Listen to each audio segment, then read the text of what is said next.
All right, team. We are back in the Fireside PM podcast, and I have a friend of mine, Albino Sanchez, on the show this time. And Albino and I met because we are both big supporters of our local high school JV football team. And Albino, you're very modest, but your son was an MVP on the JV team, and he's going to crush it in varsity next year. I'm sure of it. But welcome to the pod, and how are you doing? Great to be here, Tom. Thank you for inviting me. And yes, it's great to be part of this cheering team, our sons. And yeah, exciting times we're living, and happy to chat with you and talk about what's happening in our business environment. Thank you. Yeah. So when you and I were in the bleachers cheering on the Vikings, the Palo Alto Vikings JV team, I don't know, it had come up that you work on stuff that involves culture. Correct. And that is a super interesting topic to me. I have a lot of kind of thoughts about it. But why don't you kind of start with an intro about yourself, and then we'll get into what AHA Impact does. Sure. Thank you. Well, I was born and raised in Mexico City. I'm Mexican, and I and now I'm living. I moved 4 years ago to Palo Alto, California, with my with my family.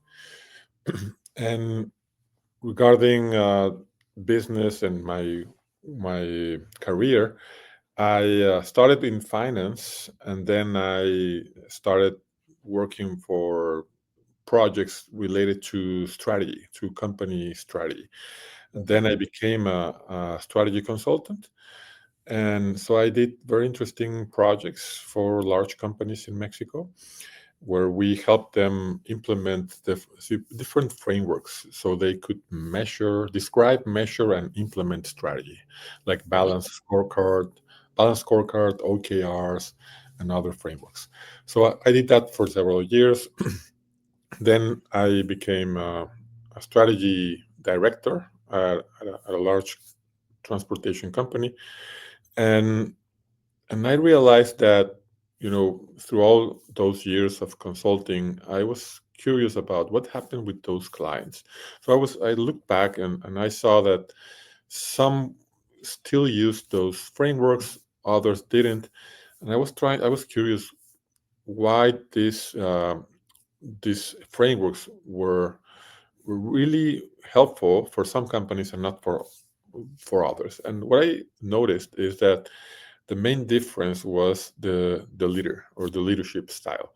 So what I noticed is that those organizations that were really thriving with these frameworks and really growing, etc., they had a special type of leader, and that leader was usually a people-centered leader, uh, a leader that was humble, that was servant leader, and that this leader cared about their people, listened to them, and really wanted collaboration. So I realized that what this leader was doing was really creating the atmosphere for people to thrive, and that atmosphere is called culture, right? That's how we know organizational culture.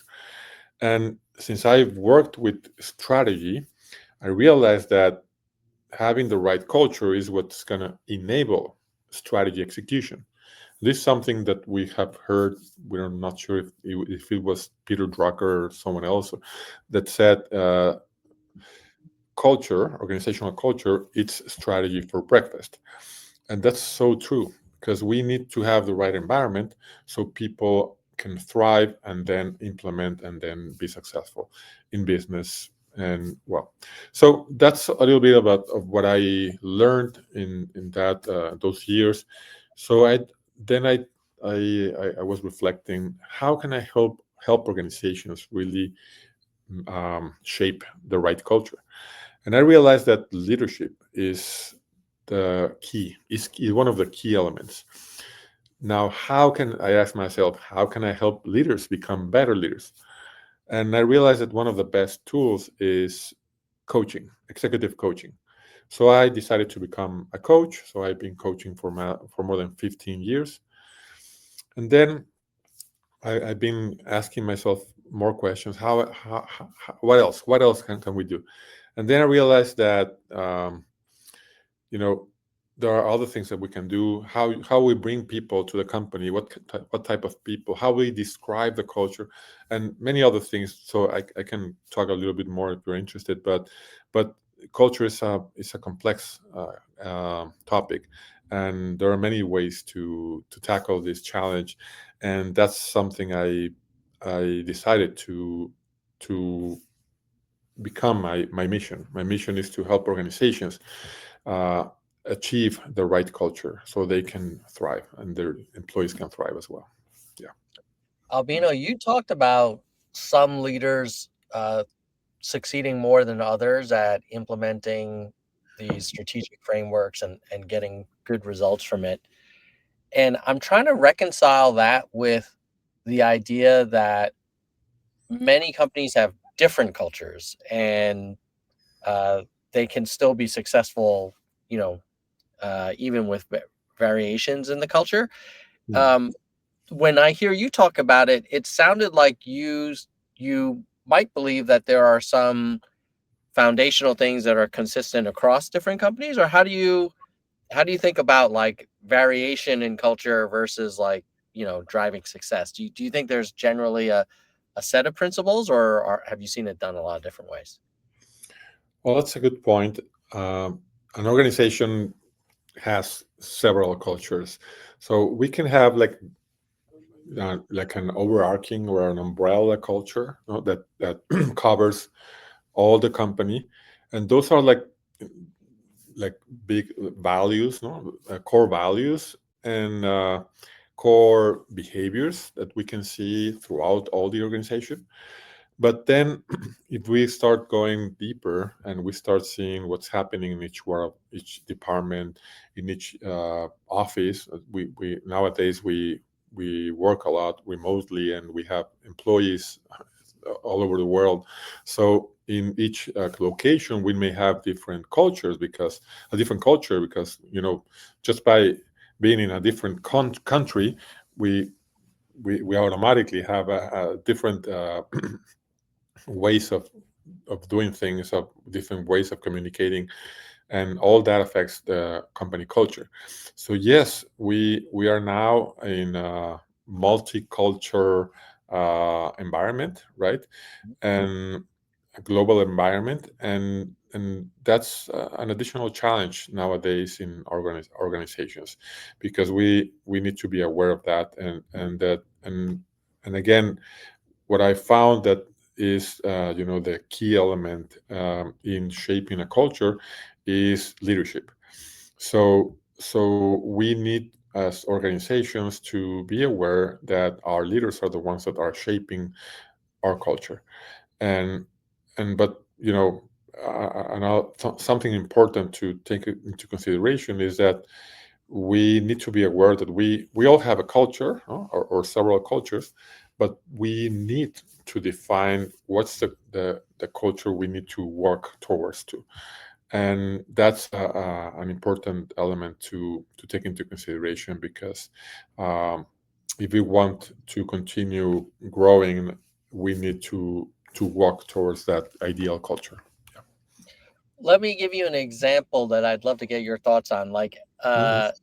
if you look at Amazon, Microsoft, Google, Meta, they all have pretty different cultures, Hmm. but they're all like really successful and impactful as companies. Yeah.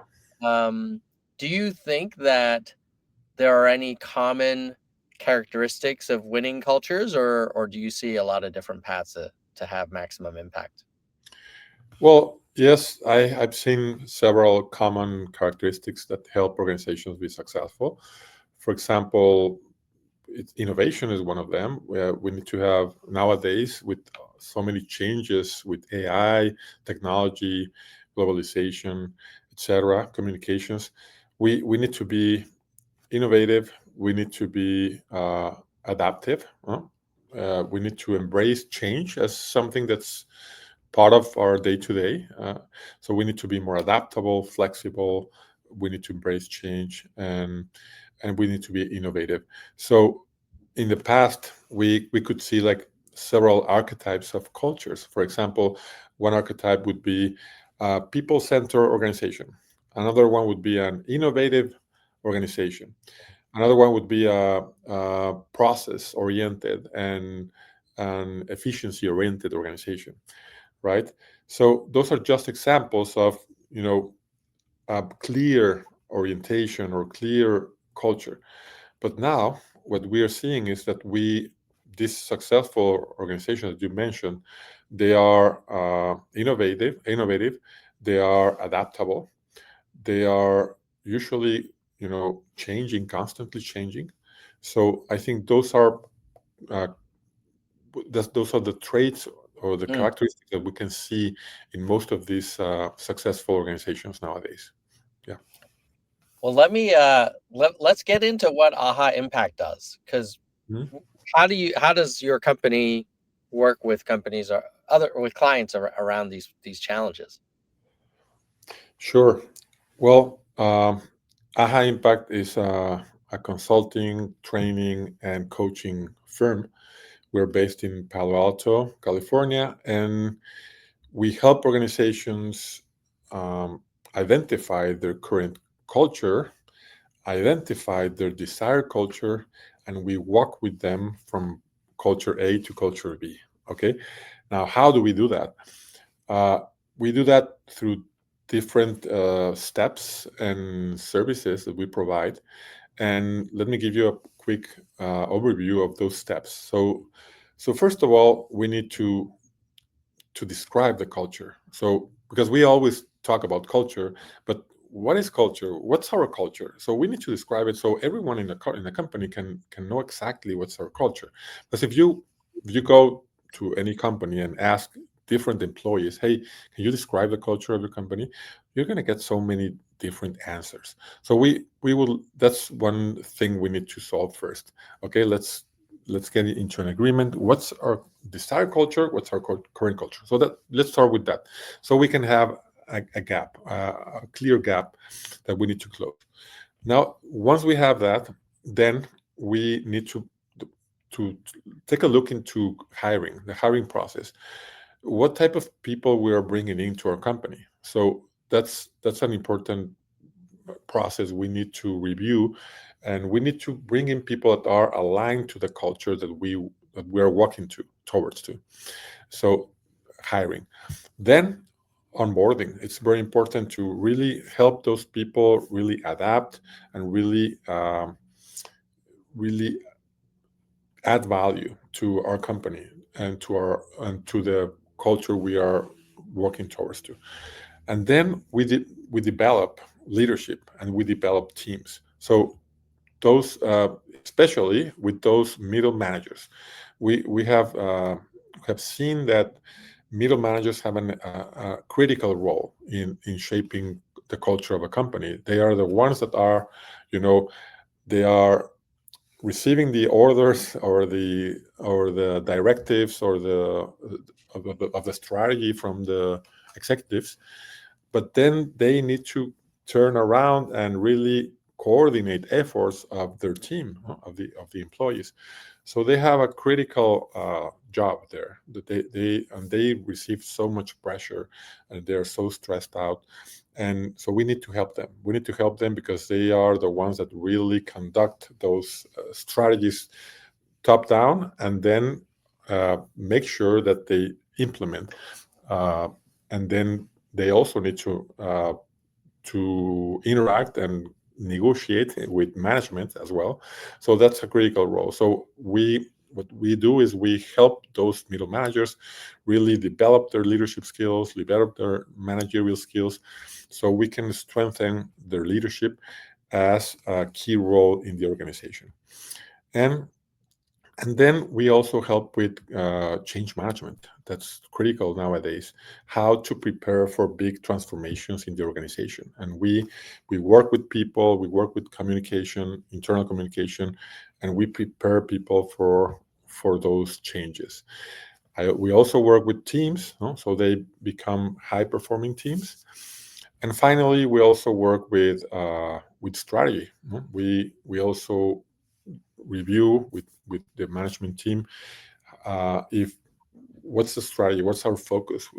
The important part of strategy is to really focus on a few things, and also, and say no to many other things, so we can really concentrate our efforts, our resources on those few things that will give us really the the big growth that we're expecting. And also something that we're helping organizations is to really uh, become an organization that really collaborates. And we have some frameworks for that, where we call it decentralization of management. So it's no longer working with the classical org chart that it's a pyramid, that where everyone on top, at the top of the pyramid, are the ones that give all the orders, and the people at the bottom are the ones that receive the orders. That's it. That's a command and control model. So we help organizations transition from that command and control model into a more up-to-date model, where we organize through autonomous or independent small teams that act as mini business units. And now those back office departments, they become enablers. They provide services, so those small units can um, really be close to the market, and really be innovative, and really implement all the strategy. So those are all the steps, uh, and the idea is to help organizations transition to that ideal culture. That sounds like a lot of work. Yeah. Yes, yes, but as any big project, you need to stop. You need to go step by step. But once you fix the important things, which is how you hire, how you support those middle managers, and then you start really getting big shifts in your organization. That's the idea. Let's talk a little bit about the gap between the stated culture and the actual culture. Hmm. Most companies have a values section on their website, and they might even have posters inside the office about whatever, collaboration and innovation and transparency. Um, and uh, but in reality, like there's variations on how close they are to what their actual culture is. Like, do you find that your clients are they usually surprised at the gaps, or maybe that's why they go to you when they know that there's like a big issue? Well, that's a great question. I've seen many different cases, different scenarios, and that tells me a lot about about the leadership. Uh, so there are there are leaders that they they hire a consultant, they go to the offsite workshop, and they define the mission, vision, values of the Mhm. company, and then they come back and they communicate those mission, vision, and values to all the employees. Okay, so that's the traditional way of doing it, which is more like the command and control model I was telling you about. Okay, so that's one way of to doing it, but it's more like a directive way of doing things. The other way is more collaborative. It's more working with with the employees, asking questions, uh, measuring what's their sentiment, the pulse. So asking them frequently through surveys, through meetings, uh, how are you feeling here? What are your needs?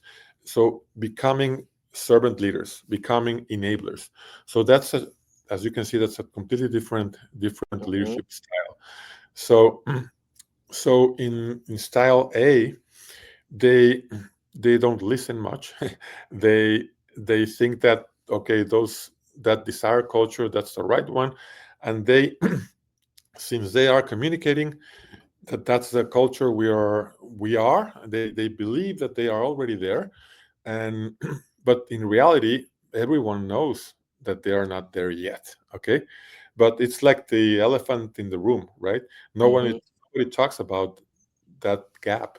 That happens a lot with those very directive, autocratic leaders, that they don't really are open to discussing, etc. So, and in the other scenario, or the type B of companies, they are aware that this, there's a desired culture, and but they are not there yet. So they are gonna build that culture with the employees.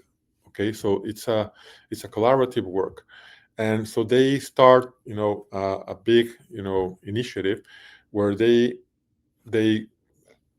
listen to the employees, they work on training, on development, they hire, you know, coaches, etc., so they can, bring, the level of leadership of the organization to what the new culture needs.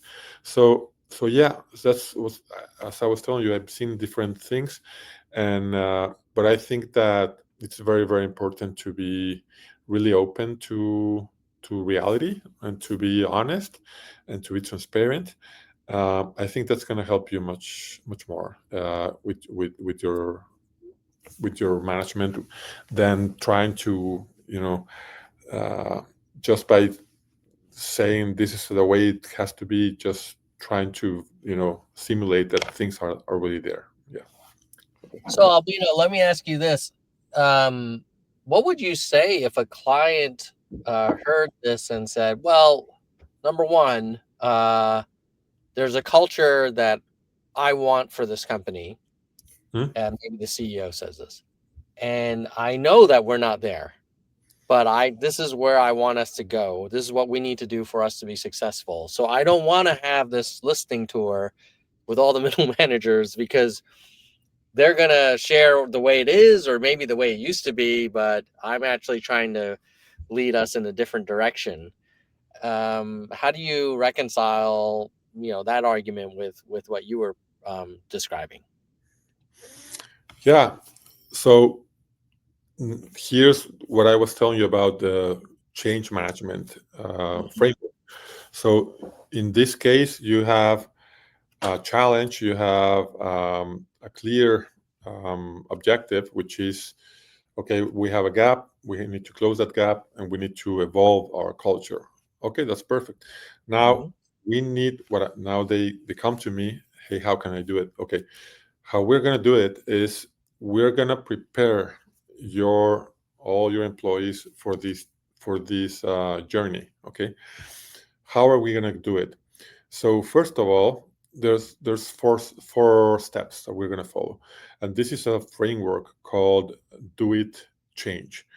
Uh, this framework is about, the first one is discover. No? Is do it. Those are the first letters of the framework. The first one is the D is discover. We're gonna help our employees discover the need for this, the why we need to evolve to that culture, right?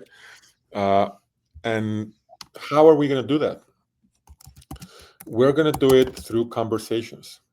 So it's not no longer what I was telling you. Hey, this is we're going to communicate what we're going to do, and Mhm. we're expecting everyone to do it. No, we're going to get together, and we're going to share the information that helped us realize the need of that change, and we're going to share that information with them, so they can get to that conclusion in a similar way that we originally did. Okay, Mhm. so that's the first step. Okay, Mhm. then we need to observe. Once we had these conversations with them, we need to observe what's their impression, what's their position, if they are with us, or they are maybe fearful, hesitant. So now we need to get and understand what's happening with them. So that's very, very important, so that we ask questions and we let them express what's happening. Okay, so that's observe. That's the O. Then we go to the next step, which is ideate.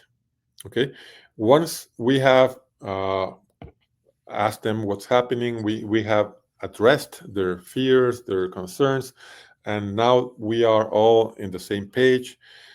What comes next is ideate. Ideate is we're gonna get together and we're gonna start, bouncing ideas and trying to imagine how we gonna get there to point B. Okay, how are we gonna close that gap? But as I was telling you, we are not gonna tell them. We're gonna build that with them. So they are gonna start, giving us ideas, and we're gonna take those ideas into consideration, and we are gonna together build this.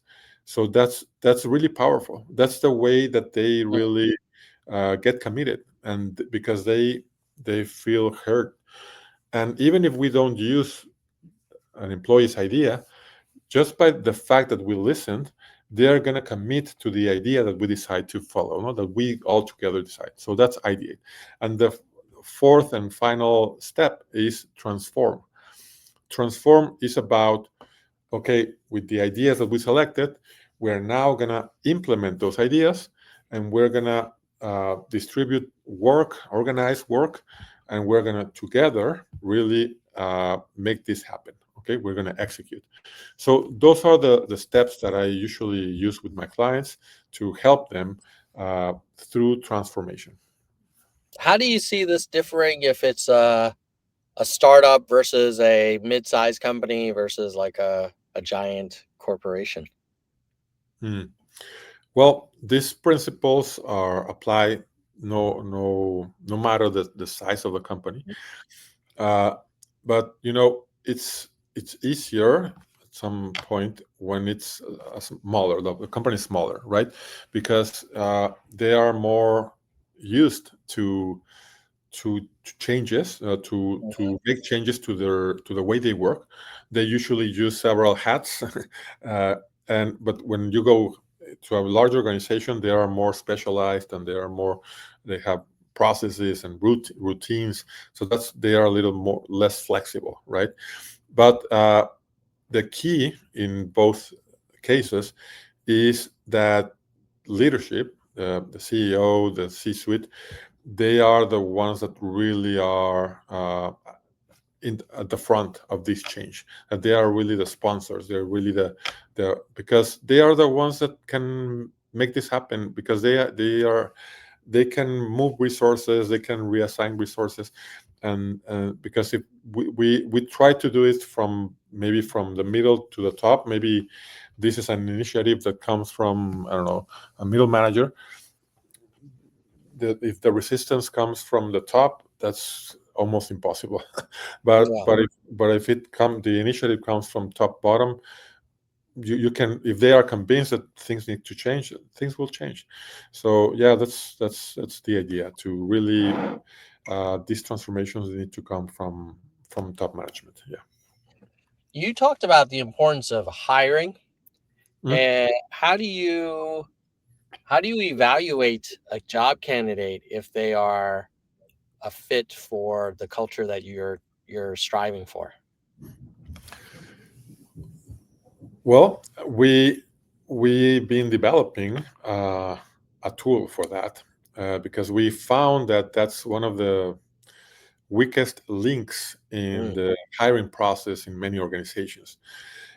They, companies are really good at hiring for skills, for experience, but mhm, when it comes to culture, they they usually come up with a list of questions, and maybe the HR team is more, used to to interviewing, and they have that sensitivity.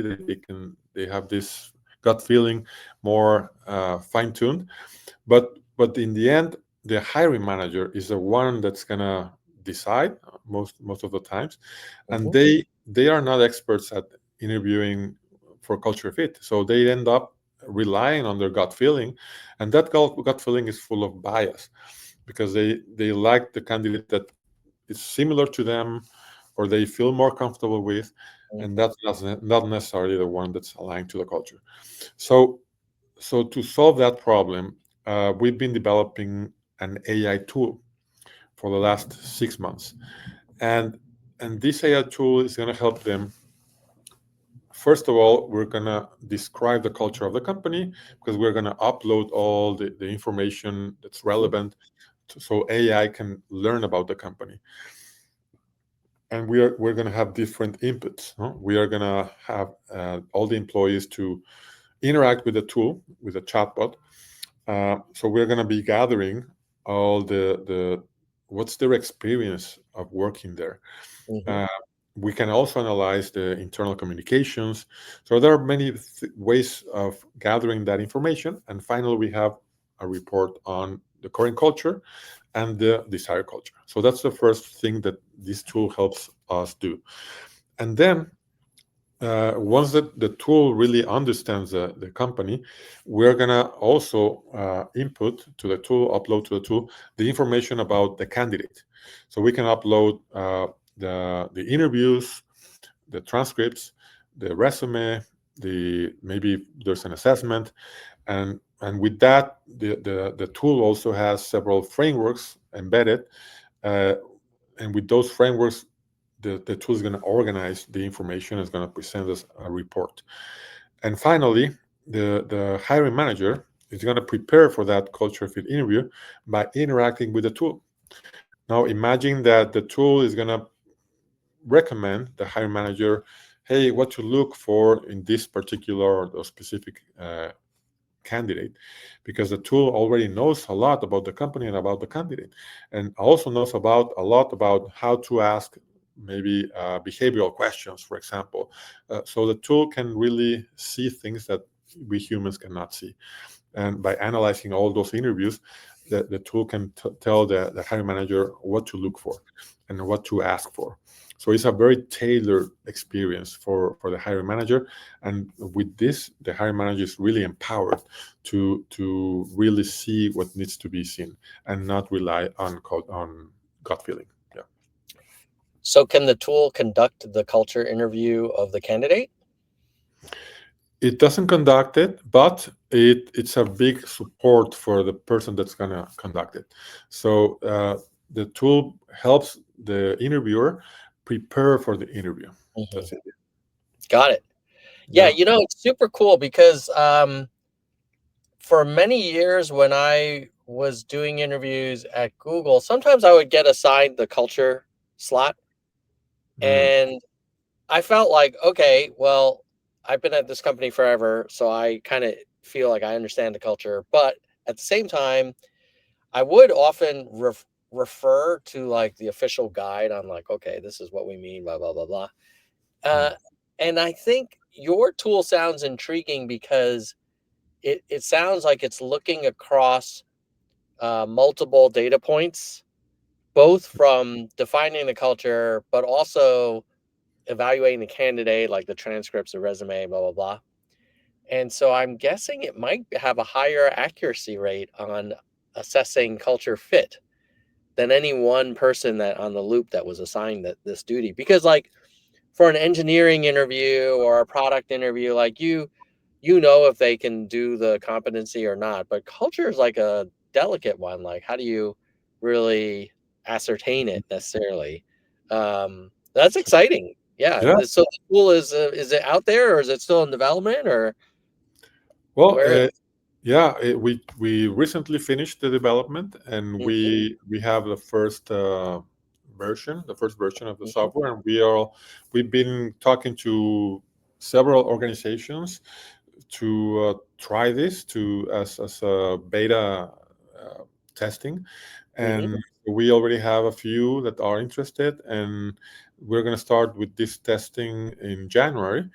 And so I'm looking for a few more. So a few more organizations that would like to test this, and they're going to have the benefit of having a really low price and a discount for life because they are going to be the first ones.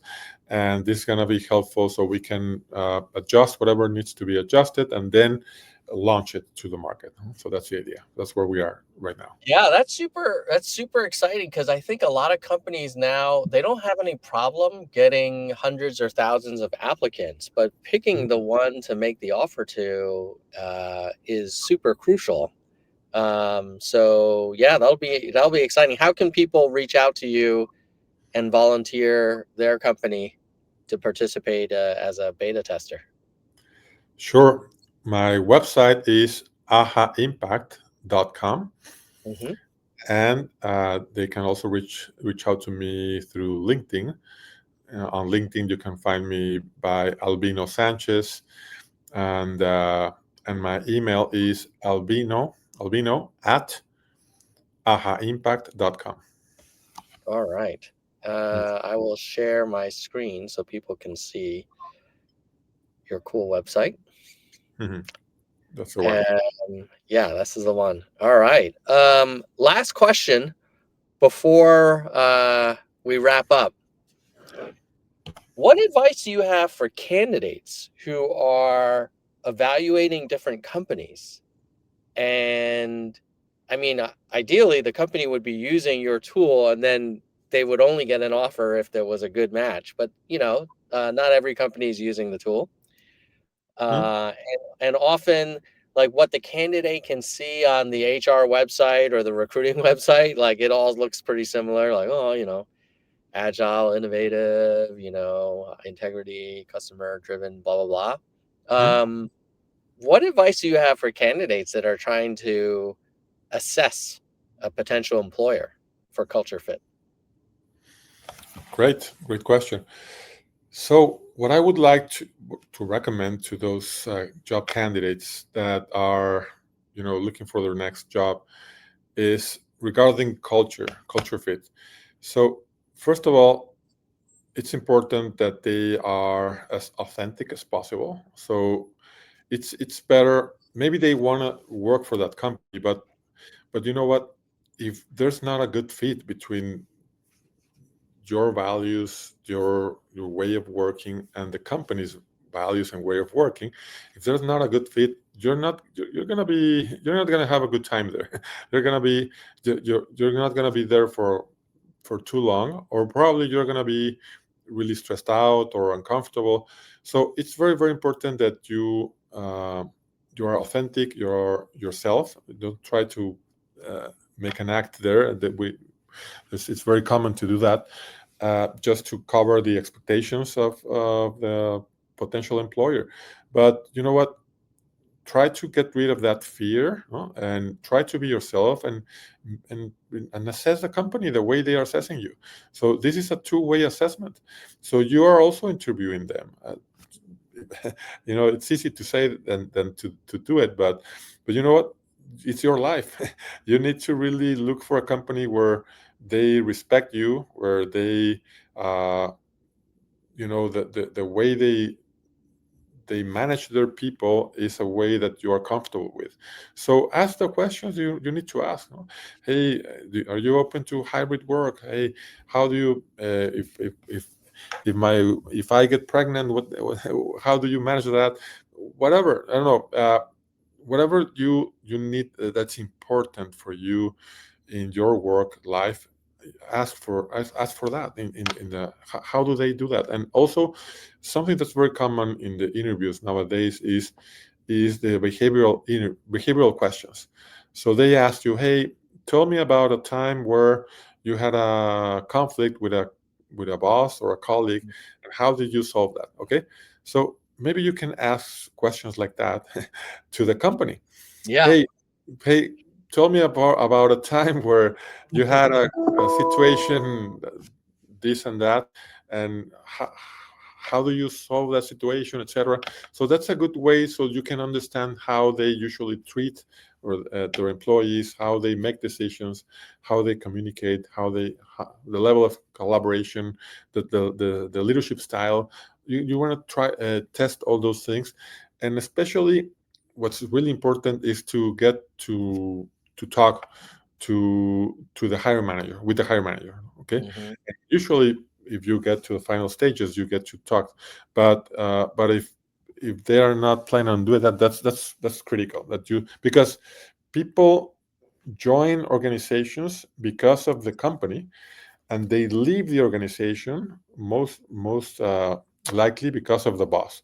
Okay, Mm. that's usually why people quit, because of the boss. So you need to be comfortable with the boss, with the potential boss. Okay, so those would be my recommendations. I love it. Yeah, I often tell clients that I do some career coaching for, Mhm. your objective is not necessarily to get as many offers as possible. Your objective is to get offers from the places where you're going to thrive. That's correct. And if you don't get an offer from a place where you wouldn't thrive, like that is a very good outcome. Yeah. uh, but it's a little counterintuitive for folks because they're like, oh, there's 1,000 applicants. Like I need to get the win. And Mhm. it's like, well, yeah, it's competitive, but you don't want to end up in a situation where you're not going to bring the best version of yourself. Totally agree. And when they are searching for a job, it's not we usually uh, look for vacancies, or we look for open positions in the job market, and then apply, right? But what I would recommend is to really make a list of those companies that you have learned about a little bit about their culture. Maybe you have a friend that worked at, at a Hmm. company, and that friend told you that it was an amazing place to work, huh? So that would be, and that amazing, that is when they describe it, it's something that you would like to have. So make a list of those companies, and ask people about their companies they work for, and because you need to be intentional, you need to be really clear on what you want in your next job, and not just go for the brand, no, not just go for the open position. Hmm. No, you look for the environment, the leadership, and ask people that have worked there, huh? Or you can even uh, use LinkedIn, and try to see what people are working there, and try to see connections, look for introductions, but ask those questions, like, what is it like working there? uh, and that's the most important part, I think, when looking for a job, and then aim for those companies with that intention. Okay, so that's a totally different approach than the traditional one. Mm. Albino Sanchez, founder and CEO of Aha Impact, thank you so much for spending time with us today. I think you've shared a lot of great advice, both for company leaders and professionals. And if anybody's watching this and you're interested in being a beta tester and using uh, Albino's tool to help you ensure that your next hire is as aligned with the culture that you want as possible, reach out to him, and hopefully he still has some spots available for that opportunity. Well, thanks again, Albino. Appreciate you, man. Likewise, Tom. Thank you for having me. It was a pleasure being here, and I hope it's helpful for all your audience. And happy to help. And so feel free to reach out. Thank you, Tom. Look, yeah, you bet.